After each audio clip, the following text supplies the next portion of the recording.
थोड़ी देर के बाद उसने क्या देखा है, कद्दू की सब्जी बनाने के लिए गया था, सब्जी का कद्दू बन गया। और उसने सोचा कि यार कद्दू की सब्जी बड़ी अच्छी नहीं लगती है, खाने में बहुत बेकार होती है, सब्जी तो ऐसी हो ही नहीं सकती। तीसरा आदमी था, उसने क्या किया, उसने थोड़ा दिमाग लगाया, शांति से सोचा, चीजों को समझा और YouTube के ऊपर कद्दू की सब्जी कैसे बनाते हैं इसको टाइप किया। और जैसे जैसे एक एक स्टेप वो YouTube के वीडियो में आती गई, उस स्टेप से उन्होंने सब्जी बनाई और देखते ही देखते जो आदमी कभी खाना नहीं बना सकता था, उसके हाथों से एक कद्दू की सब्जी बन गई। कुछ समझ में आया होगा तो ठीक है, नहीं समझ में आ गया होगा तो एक्सप्लेन करता हूं।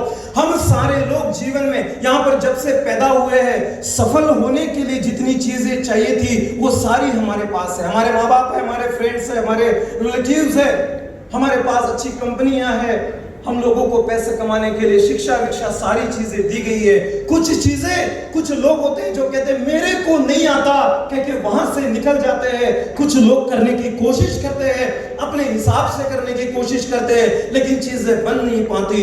कुछ लोग होते हैं जो सफल लोगों के कदमों पे अपने कदम रख के आगे बढ़ते हैं और जीवन में सफल होते हैं। कई बार आपको ये मौका मिलेगा जीवन में सफल लोगों के कदमों के ऊपर चलने का, लेकिन कई लोग वहां से पीछे हट जाते हैं। यदि आज की प्रेजेंटेशन आपको समझ में आ गई तो से थेरेपी मैं आपको यहां पर बता के जाऊंगा कि कैसे कद्दू की सब्जी बनती है। और मेरे सेशन के बाद सौरभ सर आके आपको ऐसे लोगों से मिलाएंगे जो इस सिस्टम में सक्सेसफुल हुए हैं। सब लोग तैयार हैं? आगे बढ़ जाते हैं। और जिंदगी में पैसे कमाने बहुत जरूरी होते हैं, उस दिन ये मुझे समझ में आ गया। लेकिन बात आती है कि ये सारे गुलाबी नोट आते कहां से हैं? आते कहां से हैं? तो हम लोग अपनी जिंदगी में कुछ ना कुछ काम करते हैं, कुछ ना कुछ काम करने के बाद कुछ ना कुछ समय अपने जिंदगी का देते हैं और तब जाके गुलाबी नोट हमारे अकाउंट में आते हैं। नोटों की अहमियत कितनी है, चलो एक बात से बताता हूं और फिर आगे इस प्रेजेंटेशन को हम लोग बढ़ाते हैं। आप सोच के देखिए कि एक शादी में गए हुए हैं, शादी में आप गए, सारा माहौल शादी का बना हुआ है और एक सुंदर सी गुलाबी साड़ी पहनकर एक अप्सरा जैसी मैडम वहां पे आई हुई है। और हम जितने भी ठरकी लोग हैं, हमारी नजरें नहीं हट रही है, ठीक है, हम उसी को घूर रहे हैं, उसी को घूर रहे हैं। हमारे बीच में से कई वो गुजरी वहां से, हमारी नजरें उसको ढूंढ रही है, एक जगह पे खड़ी रही है। सारे लोग पलट पलट के थोड़ी थोड़ी देर में स्टाइल मार रहे हैं और थोड़ी देर के बाद देखते क्या है कि उसी साड़ी वाली, गुलाबी साड़ी वाली मैडम के बाजू में एक गुलाबी कलर की 2000 की नोट पड़ी हुई है। अब हर व्यक्ति सोच रहा है कि इतनी सुंदर मधुबाला अगर किसी का नाम होगा तो माफ कर दीजिएगा, इतनी सुंदर मधुबाला को पटाओ कैसे, और इतने लोग देख रहे हैं तो 2000 की नोट में उठाऊं कैसे? समझ में आ गई बात कि वो कितनी भी खूबसूरत चीज हो, वो पैसे से ज्यादा खूबसूरत चीजें नहीं हो सकती। पैसा तो जीवन में चाहिए ही चाहिए, और पैसा जब इंसान की जिंदगी में चाहिए तो वो कुछ ना कुछ काम जरूर करता है। पैसे कमाने के लिए, अपना घर परिवार चलाने के लिए, अपने सपनों को पूरा करने के लिए वो काम जरूर करता है। मैंने देखा है जितने भी लोग 8 घंटे अपने जिंदगी में काम करते हैं, ये तमाम लोग 15,000 से 40,000 महीना ही कमा पाते हैं। कुछ लोग कम ज्यादा कमाते होंगे, हम लोग लेकिन एक एवरेज फिगर पकड़ के चल रहे हैं। जो लोग 16 घंटे काम करते हैं 25 से 60,000 रुपए महीने का कमाते हैं, और कुछ लोग 2400 घंटे अपने कामों में बिजी रहते हैं। तो बहुत हो गया तो उनके घर में 90,000 रुपए, लाख रुपए सैलरी तक आता है। लेकिन मेरा एक प्रश्न है आपसे दोस्तों, क्या 1 लाख रुपए महीने का कमाने वाले लोग इस दुनिया में है कि नहीं है? ये सुन लो, 1 लाख रुपए एक सप्ताह का कमाने वाले लोग इस दुनिया में है कि नहीं है? 1 लाख रुपए का दिन का कमाने वाले लोग भी इस दुनिया में है कि नहीं है? अरे 1 लाख रुपए घंटे का, 1 लाख रुपए 1 मिनट का कमाने वाले लोग भी इस दुनिया में है कि नहीं है? यस और नो? जवाब मुझे सबसे चाहिए, यस और नो? जब 1 लाख रुपए कोई 1 मिनट का कमा रहा है तो हमको महीने में भी क्यों नहीं आ रहा? प्रश्न ये है कि यदि कोई 1 लाख रुपए का मिनट का भी कमा रहा है तो हमको महीने का भी क्यों नहीं आ रहा? इस क्यों में ही ढेर सारे सवालों के जवाब है। सवाल ही जवाब है, क्यों नहीं आ रहा। प्रश्न ये है कि क्यों आएगा? क्या हम वो काम कर रहे हैं जिस काम को करने के बाद 1 मिनट में 1 लाख रुपए आता है? बड़े गौर से सुनिएगा, क्या हम वो काम कर रहे हैं जिस काम को करने के बाद हर मिनट 1 लाख रुपए कमाया जा सकता है? 99.99% लोगों का ये जवाब होगा कि नहीं, हम ऐसा तो कोई काम नहीं कर रहे हैं। अरे जब ऐसा काम ही नहीं कर रहे तो आएगा कैसे? समझ में आ गई बात? बहुत सीरियस हो गए क्या आप लोग? थोड़ा सा लाइट कर देते हैं, रिलैक्स हो, टेंशन मत लो इतना, राइट? अब मैं वो काम आपको बताऊंगा कि कैसे आते हैं। चलो आगे बढ़ जाते हैं। वो काम हमें सोचना पड़ेगा, वो काम करना पड़ेगा। वो काम क्या है? वो काम है रेसिडुअल इनकम।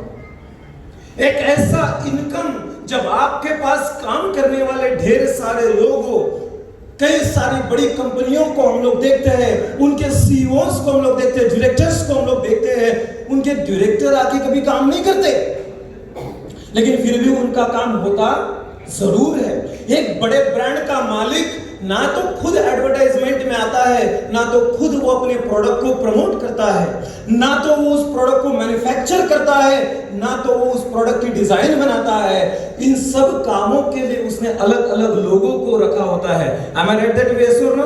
और ये सारे लोग मिलकर काम करते हैं और उसके अकाउंट में पैसे जाते हैं, और उसके अकाउंट में पैसे तब जाते हैं जब चीजें बिक जाती है, बिकती है। समझ में आ गई आपको बात? तो आगे बढ़ जाते हैं। दुनिया में 2 प्रकार के काम हैं, एक वो जो हम सेवा देते हैं और एक वो जब हम बेचते हैं। कोई मोबाइल कंपनी है, कोई गुलदस्ता बेच रहा है, कोई बिग बाजार से कुछ चीजें बेच रहा है, ये हो गया बेचना। कुछ हवाई जहाज की सेवाएं दे रहा है, कोई शिक्षा प्रदान कर रहा है, ये होता है सर्विस। या तो हम लोग सर्विस करके आगे बढ़ते हैं, या तो हम लोग कुछ तो भी बेच के आगे बढ़ते हैं। और इतिहास गवाह है, जो बेच के आगे बढ़ते हैं वो दुनिया के बड़े बड़े लोग बने हैं। Am I right that way, yes or no? मुंह से जवाब चाहिए, yes or no? यस। जो लोग बेच के बढ़ते हैं वो आगे बढ़ते हैं। चलो चीजों को देखते हैं, करना क्या पड़ेगा। हम भी चाहते हैं कि हमारे भी घर में ये पैसे का पेड़ लगे, और फिर जो सामान्य लोग हैं जिनके जीवन में ये कभी नहीं आ पाता, हमको किसी भी स्कूल या कॉलेज में पैसे कैसे कमाते हैं ये छोड़कर बाकी सब सिखाया जाता है। हमको कभी पैसे कैसे कमाना है ये नहीं सिखाया जाता। हमको बाकी सारी दुनिया भर की चीजें, टैन थीटा, कॉस थीटा, इसका बेटा उसका बेटा, ये सब सिखाया जाता। वो जिंदगी में कहीं पे काम नहीं आने वाला। आज मैं सोच के देखता हूँ कि इतने पैसे मैं कमाता हूँ, अरे भैया ट्रिगोनोमेट्री को कहाँ आग लगानी है बताओ, जिसकी वजह से मेरे को टीचर ने कई सारी बार उठ बैठक मरवाई है, और वो ट्रिगोनोमेट्री का कहाँ पे आग लगानी है समझ में नहीं आता। पैसा कमाना नहीं सिखाया जाता। और फिर एक ऐसा आदमी था जिन्होंने फ्रेंचाइजी सिस्टम को शुरू किया, और एक कॉमन मैन, एक सामान्य इंसान भी फ्रेंचाइजी सिस्टम से आगे बढ़ने लग गया। अब इसके पास भी मौका आया कि वो भी ढेर सारे पैसे कमाए। फ्रेंचाइजी सिस्टम आगे बढ़ते गए, एक सामान्य इंसान पैसे कमाता चला गया, लेकिन फिर आगे दिक्कतें देखी गई कि ये तमाम फ्रेंचाइजी जो बड़े बड़े ब्रांड्स हैं, इनको लेने के लिए सबसे पहले बहुत सारे पैसे लगते हैं। Am I right that way, sir? No? पैसे लगते हैं। अगर आप हीरो होंडा की फ्रेंचाइजी लेते, पैसे लगेंगे नहीं लगेंगे? 2-4-5 करोड़ रुपए अपने पॉकेट में होना चाहिए तो जाके ये सब चीजें होती है। अब बात ये है कि 2-4-5 करोड़ रुपए हमारे पॉकेट में रहते थे तो हम सारे लोग इधर को आए रहते थे आज गुजराती भवन में। आप बोल रहे होते थे वो जो मिस्टर सतीश जी है ना, जो छोटू है ना, जो दिखता नहीं दूर से, उसको मेरे घर पे बुलाओ, घर पे मुजरा होगा। और आप टांगे फैला के सोफे पे बैठ के मेरे को सुन रहे होते, मैं मुजरा कर रहा होता वहां पे। समझ में आ गई बात आपको? अरे पैसे नहीं है इसलिए तो इधर को आए हुए हैं। और ये लोग कहते हैं पैसे बहुत लगेंगे। दूसरी चीज कहते हैं कि आप किसी को ट्रांसफरेबल भी नहीं है। ये सब चीजें ये ट्रांसफरेबल नहीं होने की वजह से जो इंसान लेता है सिर्फ उस तक ही सीमित रहती है। और डूब गया मैं तो तो डूब गए आप, लुट गया मैं तो लुट गए आप। अरे कोई ऐसी चीज बताओ कि जो मैं लोगों से शेयर कर पाऊं, लोगों से लोगों तक पहुंच पाऊं। क्योंकि मेरे घर में बर्थडे रहता है तो 10 लोग आ जाते हैं, एंगेजमेंट रहती तो 200 आ जाते हैं, शादी रही तो 500 1000 आ जाते हैं। और कोई राम नाम सत्य हो गया तो घर से लेकर घाट तक की लंबी लाइन लगती है, लगती कि नहीं लगती? हमारे पास पैसे हो ना हो, लोग हमारे पास